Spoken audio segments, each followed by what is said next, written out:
Bro toxic glimpse release ಆಗಿದೆ ಇವತ್ತು. ಹೌದು, ನೀವು ನೋಡಿದ್ರೆ ಹೆಂಗ ಅನ್ಸ್ತು? ಡಬಲ್ ಖುಷಿ ಬ್ರದರ್. ಇಡೀ ಕರ್ನಾಟಕಕ್ಕೆ ಹಬ್ಬ ಅನ್ಕೋಬಿಡ್ರಿ. ಮೊದಲನೇದು ನಮ್ ಬಾಸ್ ಹುಟ್ಟು ಹಬ್ಬ. ಹ್ಯಾಪಿ ಬರ್ಡೇ ಬಾಸ್, ಒಳ್ಳೇದಾಗ್ಲಿ. ಮೊದ್ಲೇ ಅರ್ಧ ನಿದ್ದೆ ಮಾಡ್ತಾ ಇರ್ಲಿಲ್ಲ ನಿಮ್ ನೋಡ್ಬಿಟ್ರು, ನಿಮ್ ಬೆಳವಣಿಗೆ ನೋಡಿ. ಅದ್ರಲ್ಲಿ ಬೇರೆ ನಿಮ್ ಬರ್ಡೇ ದಿನ ಇದನ್ನ ಬಿಟ್ಬಿಟ್ಟು ಇನ್ನರ್ಧ ನಿದ್ದೆ ಗೆಡ್ಸ್ಬಿಟ್ಟಿದೀರ ತುಂಬಾ ಜನದ್ದು. ಬ್ರೋ ನಿಜವಲ್ಲ ಗ್ಲಿಮ್ಸ್ ನೋಡಿದ್ವಲ್ಲ, ನೆನ್ಪಿರ್ಬೇಕು, ಇಂಡಿಯನ್ ಜಾನ್ ವಿಕ್ ತರ ಇದೆ ಗುರು ಅದು. ನಿಜ ಹೇಳ್ತೀನಿ.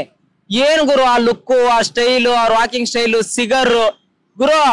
ಆ ಹುಡ್ಗಿ ಮೇಲೆ ಎಣ್ಣೆ ಹಾಕ್ಬಿಟ್ಟು 100 ಐಟಮ್ ಸಾಂಗ್ ಸಮ ಗುರು ಇದೊಂದು. ಬರ್ಕೊಂಬಿಡ್ರಿ. ಆ ಐಟಮ್ ಸಾಂಗ್ ಮಾಡ್ದು ಸನ್ನಿ ಲಿಯೋನ್ ಕರ್ಸ್ತೋ, ಸನ್ನಿ ಬಿಯನ್ ಕರ್ಸ್ತೋ, ಇನ್ನೊಬ್ಳು ಕರ್ಸ್ತೋ, ಇಂಡಿಯನ್ ಕರ್ಸ್ತೋ, ತೆಲುಗವ್ರು ಕರ್ಸ್ತೋ, ಅದ್ಯಾವ್ದು ಅಲ್ಲ. ಈ ಗ್ಲಿಮ್ಸ್ ಅಲ್ಲಿ ಇದೆ ಗೊತ್ತಾ, ಟಾಕ್ಸಿಕ್ ಅಲ್ಲಿ ಬಾಸು ಒಂದು ಹುಡ್ಗಿ ಮೇಲೆ ಎಣ್ಣೆ ಹಾಕ್ತಾರಲ್ಲ, ಇದೊಂದು 100 ಐಟಮ್ ಸಾಂಗ್ಗೆ ಸಮ ಗುರು.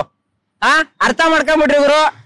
ಏನಂದ್ರೆ ಒಬ್ಬ ಸಾಮಾನ್ಯ ಡ್ರೈವರ್ ಮಗ, ಮೈಸೂರು ಹುಡುಗ, ಯಾರ ಬೆಂಬಲ ಇಲ್ದೆ, ಯಾರ ಬ್ಯಾಕ್ ಗ್ರೌಂಡ್ ಇಲ್ದೆ ಬೆಳೆದು ಇವತ್ತು ಇಂಟರ್ ನ್ಯಾಷನಲ್ ಈ ರೇಂಜ್ ಗೆ ತಲೆ ಕೆಡಿಸಿದ್ದಾರೆ ಅಂದ್ರೆ ಅದು ಒಬ್ಬರೇ ವ್ಯಕ್ತಿ, ಅದು ನಮ್ಮ ರಾಕಿಂಗ್ ಸ್ಟಾರ್ ಯಶ್ ಅವರು ಮಾತ್ರ ಗುರು. ಆಯ್ತಾ? ದೇವರಣ್ಣ ಗುರು KGF 1, 2 ರಿಲೀಸ್ ಆಗ್ಲೇ ಅರ್ಧ ಇಂಡಸ್ಟ್ರಿಯಲ್, ನಮ್ಮ ಇಂಡಸ್ಟ್ರಿ ಬಿಡ್ರಿ, ನಮ್ಮ ಇಂಡಸ್ಟ್ರಿ ಅವರು ಅವ್ರು ಮಿಸ್ಟರ್ ಅಂಡ್ ಮಿಸಸ್ ರಾಮಾಚಾರಿ ಬಂದಿದಾಗ್ಲೇ ನಿದ್ದೆ ಮಾಡ್ತಾ ಇರ್ಲಿಲ್ಲ ತುಂಬಾ ಜನ. ಅರ್ಧ ಇಂಡಿಯನ್ ಸಿನಿಮಾ ಇಂಡಸ್ಟ್ರಿನೇ ನಿದ್ದೆ ಮಾಡ್ತಾ ಇರ್ಲಿಲ್ಲ KGF 1, 2 ಬಂದಾಗ. ಇನ್ ಟಾಕ್ಸಿಕ್ ಹೋಗ್ರಿ 1 ನಿಮಿಷದ ಗ್ಲಿಮ್ಸ್ ನೋಡಿ ಇನ್ನು ಪರ್ಮನೆಂಟ್ ನಿದ್ದೆ ಮಾಡಲ್ಲ ಗುರು. ಏನ್ ಶಾರ್ಟ್ಗಳು ಗುರು, ಆ BGM, ಆ ಲೈಟ್, ಅವ್ರ ಸ್ಟೈಲು, ಅವ್ರ ವಾಕಿಂಗ್, ಜೊತೆಗೆ ಒಂದ್ ಟೋಪಿ, ಜೊತೆಗೆ ಎಣ್ಣೆ, ಜೊತೆಗೆ ಹೆಣ್ಣು. ತಾಕತ್ತಿದ್ರೆ ಸೇರ್ಸೋ ಟಾಕ್ಸಿಕ್ ನ ನೋಡೋಣ. ಹೆಡ್ಲೈನ್ಸ್ ಅಲ್ಲಿ ಬರ್ಕೊಂಡ್ಬಿಡ್ರಿ. ಇವತ್ತು ಹೇಳ್ತಾ ಇದೀನಿ, ನಮ್ ಕನ್ನಡ ಸಿನಿಮಾ ಇಂಡಸ್ಟ್ರಿಲಿ 2,000 ಕೋಟಿ ಮೇಲೆ ಹೊಡೆಯೋದೊಂದೇ ಸಿನಿಮಾ ಟಾಕ್ಸಿಕ್. ಇನ್ ಮುಂದೆ ಬರೋದು ಟಾಕ್ಸಿಕ್ ಏನೇ, ಇನ್ನೇ ಮುಂದೆ ಬರಕ್ಕೆ ಬೇರೆ ಯಾವನ್ ಕೈಲೂ ಸಾಧ್ಯ ಇಲ್ಲ ಗುರು. ತಡಿತೀನಿ ಅನ್ನೋ ತಾಕತ್ ಯಾರಾದ್ರೂ ಹೀರೋಗಳಿಗಿದ್ರೆ ಇಂಡಿಯನ್ ಸಿನಿಮಾ ಇಂಡಸ್ಟ್ರಿಲೇ ಗುರು ನಾನು ಹೇಳ್ತಾ ಇರೋದು. ಬರೀ ಒಂದು ಸಿನಿಮಾ ಇಂಡಸ್ಟ್ರಿ ಇಲ್ಲಲ್ಲ, ಇಡೀ ಇಂಡಿಯನ್ ಸಿನಿಮಾ ಇಂಡಸ್ಟ್ರಿಲಿ ಟಾಕ್ಸಿಕ್ ನ ಏನಾದ್ರು ತಡಿತೀನಿ ಅನ್ನೋ ತಾಕತ್ ಇದ್ರೆ ನೋಡಿ, ಕಮೆಂಟ್ ಮಾಡ್ರಿ ನೋಡೋಣ. ಓಪನ್ ಚಾಲೆಂಜ್ ಗುರು. ನಾವೇನ್ ಫುಲ್ ಮೂವಿ ನೋಡಿ ಹೇಳ್ತಾ ಇಲ್ಲ ಗುರು, ಇದನ್ನ ಯಾವ್ದೋ ಟ್ರೈಲರ್ ನೋಡಿ ಹೇಳ್ತಾ ಇಲ್ಲ, ಬರೀ ಗ್ಲಿಮ್ಸ್ ನೋಡಿ ಡಿಸಿಷನ್ ತಗೋತಾ ಇದೀನಿ. 2,000 ಕೋಟಿಗಿಂತ ಏನಾದ್ರು ಕಡಿಮೆ ಏನಾದ್ರು ಕಲೆಕ್ಷನ್ ಮಾಡ್ಬಿಟ್ರೆ ಟಾಕ್ಸಿಕ್, ನನ್ನ ಅರ್ಧ ತಲೆ ಬೋಳ್ಸ್ಕೊಂಡು ಪ್ರತಿ ಸ್ಟೇಟ್ ಅಲ್ಲಿ ಓಡಾಡ್ಬಿಡ್ತೀನಿ. ಒಬ್ರು ಎಸ್ ಬಾಸ್ ಅಭಿಮಾನಿಯಾಗಿ ಹೇಳ್ತಾ ಇದೀನಿ, ಕೇಳಿಸ್ಕೊಳ್ರಿ. ಇಲ್ಲಿ ನೋಡ್ರಿ ಬಾಸ್ ಆಟೋಗ್ರಾಫು. ಏನ್ ಗುರು ಗುರು ಲೇಟ್ ಆಗಿ ಮಾಡಿದ್ರು ಲೇಟೆಸ್ಟ್.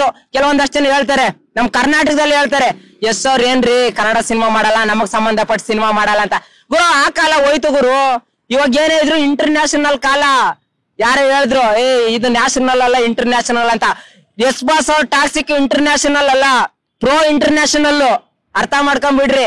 ಬಾಸ್ ನ ತಾಕತ್ತಿದ್ರೆ ತಡೀರಿ ನೋಡೋಣ. ನಿಜವಾಗ್ಲು ಬ್ರೋ ತುಂಬಾ ಖುಷಿ ಆಯ್ತು. ಬರೀ 59 ಸೆಕೆಂಡ್ ಈ ರೀತಿ ಹುಚ್ಚಿಡ್ಸವ್ರೆ ಅಂದ್ರೆ ಏನು, KGF 2 ಅಲ್ಲಿ ಎಸ್ ಬಾಸ್ ಸಮುದ್ರಕ್ಕೆ ಬಿದ್ದು ಮುಳುಗೋದ್ರು ಅನ್ಕೊಂಡ್ರ, ಎದ್ದು ಬಂದವ್ರೆ. ತಾಕತ್ತಿದ್ರೆ ತಡೀರ ನೋಡೋಣ. ನಿಜವಾಗ್ಲು ಗುರು ಏನ್ ಹೇಳ್ಬೇಕು ಅಂತ ಗೊತ್ತಾಯ್ತಲ್ಲ ಗುರು. ಪ್ರತಿಯೊಂದು ಗೀತಾ ಮೋಹನ್ ದಾಸ್ ಅವರು ಸಲ್ಯೂಟ್ ಹೊಡಿಬೇಕು ಗುರು. ಬಾಸ್ತೆ ಅಂತ ಹೇಳ್ತಾ ಇಲ್ಲ, ಅವ್ರಿಗೂ ಒಂದ್ ಸಲ್ಯೂಟ್ ಹೊಡಿ. ಎಂತೆಂತ ಸೀನ್ಗಳು ಗುರು. ನಿಜ ಹೇಳ್ತೀನಿ, ನಮ್ ಬಾಸು ಆತರ ಎಲ್ಲೋ ಯಾವ ಸಿನಿಮಾದಲ್ಲೂ ಮಾಡೇ ಇಲ್ಲ ಅನ್ಸುತ್ತೆ ಗುರು. ಹುಡ್ಗಿರ್ ಮೈ ಮೇಲೆ ಬಿದ್ದು ಮಾಡಿ, ಆಹಾ ಗುರು ಇದನ್ನ ನೋಡಕ್ಕೆ ಒಂಥರ ಸಂತೋಷ ಗುರು. ಗ್ಯಾಂಗ್ಸ್ಟಾರ್ ಅನ್ಕೊಂಡಿದ್ರ ನಮ್ ಬಾಸ್ನ ಗುರು. ಬೇರೆಯವ್ರು ಚುಚ್ಚೋದೆಲ್ಲ ಮುಗೀತ. KGF 1, 2 ಇನ್ನೇನೇ ಇದ್ರು ಹಿಂಗ್ ಚುಚ್ಚೋದೆ ಎಲ್ರಿಗೂನು ಗೊತ್ತಾಗಿರುತ್ತೆ ಗ್ಲಿಮ್ಸ್ ಅಲ್ಲಿ. ಅರ್ಥ ಮಾಡ್ಕೊಂಡ್ಬಿಡ್ರಿ. ಜಾಲಿ ಜಾಲಿ. ಫಸ್ಟ್ ಹೇಳಿರ್ತಾರೆ, ಫಸ್ಟ್ ಹೇಳಿದ್ರು ಡೈಲಾಗ್ ನಮ್ ಬಾಸು, ನಾವ್ ಬರೋ ಗಂಟ ಮಾತ್ರ ಬೇರೆಯವ್ರವ, ನಾವ್ ಬಂದ್ಮೇಲೆ ನಮ್ದೇ ಅವ ಅಂತ. ಇವಾಗ್ಲೂ ಓಪನ್ ಆಗಿ ಹೇಳ್ತಾ ಇದೀನಿ, ಟಾಕ್ಸಿಕ್ ರಿಲೀಸ್ ಡೇಟ್ ಅನೌನ್ಸ್ ಮಾಡಿಲ್ಲ. ದಯವಿಟ್ಟು ನಿಮ್ ಮೂವಿಗಳೇನಾದ್ರು ಇದ್ರೆ ರಿಲೀಸ್ ಮಾಡ್ಕೊಂಬಿಡಿ ಇವಾಗ್ಲೇನೆ. ಅದನ್ನ ಬಿಟ್ಟು ಟಾಕ್ಸಿಕ್ ಎದುರಿಗೆ ಬರ್ತೀನಿ, ಮುಂದೆ ಬರ್ತೀನಿ, ಹಿಂದೆ ಬರ್ತೀನಿ, ಯಾವನ್ ಕೈಲೂ ಸಾಧ್ಯ ಇಲ್ಲ. ಟಾಕ್ಸಿಕ್ ಬಂದ್ರೆ ಬೇರೆ ಲೆವೆಲ್ ಬ್ರೋ. ನಮ್ ಕನ್ನಡ ಇಂಡಸ್ಟ್ರಿನ ಬೇರೆ ಇಂಟರ್ ನ್ಯಾಷನಲ್ ಗೆ ಪರಿಚಯ ಮಾಡಿಸಿದ ನಮ್ ಎಸ್ ಬಾಸ್ಗೆ ಒಳ್ಳೇದಾಗ್ಲಿ ಗುರು. Once again happy birthday boss. ಇದೇ ತರ ಬೆಳೀತಾ ಇರಿ ಅಂತ ಹೇಳ್ತೀನಿ ಬ್ರೋ.